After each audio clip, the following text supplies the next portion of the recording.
पुन्हा तहसील कार्यालयासमोर भरधाव वेगाने वाहने जात असल्याने अनेक अपघात ताळकळस पूर्णा रोडवर होत असून प्रशासन दुर्लक्ष करीत आहे।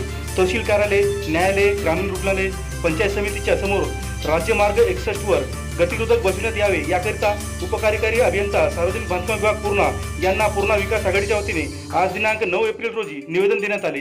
या निवेदनावर नगरसेवक प्रकाशदादा कांबळे, उत्तमभैया खंदारे, सुनील जाधव, ॲडव्होकेट धम्मा जोंधळे, रोहक कुरेशी, ॲडव्होकेट हर्षवर्धन गायकवाड, GN डाकोरे आदींच्या स्वाक्षऱ्या आहेत।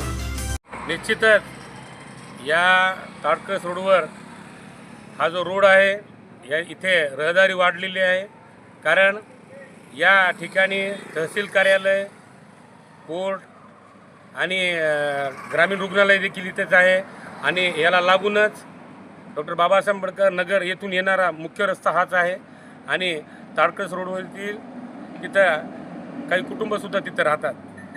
या भरधाव वेगाने येणाऱ्या गाड्यांमुळे या रोडवर खूपच अपघात झालेले आहेत आणि काही जणांच्यात मृत्यूसुद्धा झालेला आहे।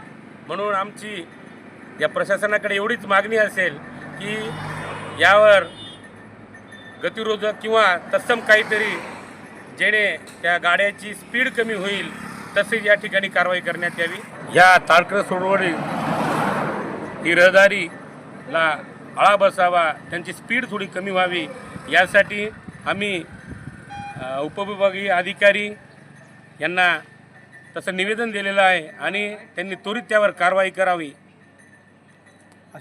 अशी मागणी आम्ही सर्वजण या ठिकाणी करत आहोत। आपल्या क्रांतिमय भारत या मीडियाच्या माध्यमातून आणि गरजा महाराष्ट्र माझ्या ह्या मीडियाच्या माध्यमातून तुम्हाला असं सांगू इच्छितो की हा जो रस्ता आहे तो मुख्य रस्ता पूर्णेलगतचा असलेला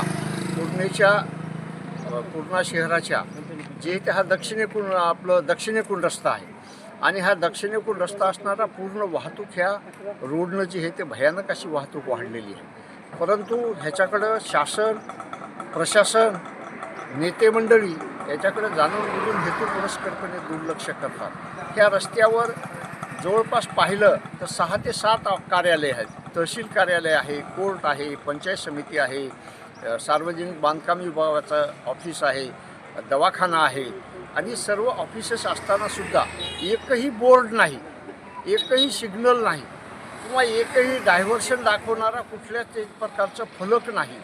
आणि तसंच पूर्णा शहरातून आंबेडकर नगर, सिद्धार्थनगरमधून येणारा जे आहे तो उत्तरेकडून जे आहे तो दक्षिणेकडे रस्ता येतो आणि तो रस्ता जो आहे तो सुद्धा वळणाचा रस्ता आहे, त्या ठिकाणी सुद्धा कुठलाही फलक नाही आणि त्यामुळं इथं अतोनात जे आहे ते येणाऱ्या जाणाऱ्या लोकांना, सर्वसामान्य पैदळी जाणाऱ्या लोकांना त्रास होतो आहे, मोटरसायकलवाल्याला त्रास होतो आहे आणि नेहमी 8 दिवसाला 15 दिवसाला एक अपघात होते।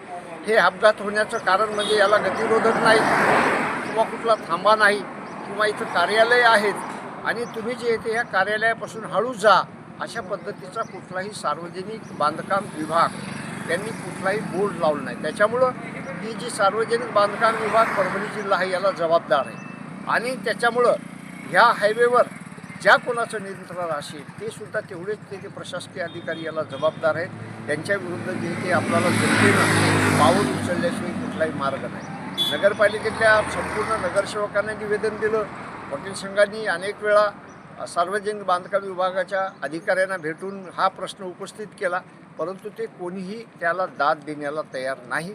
त्याच्यामुळं जे आहे ते जन आंदोलन उभं राहिल्याशिवाय याला कुठलाही पर्याय निघणार नाही असं मला एकंदरीत आपल्या मीडियाच्या माध्यमातून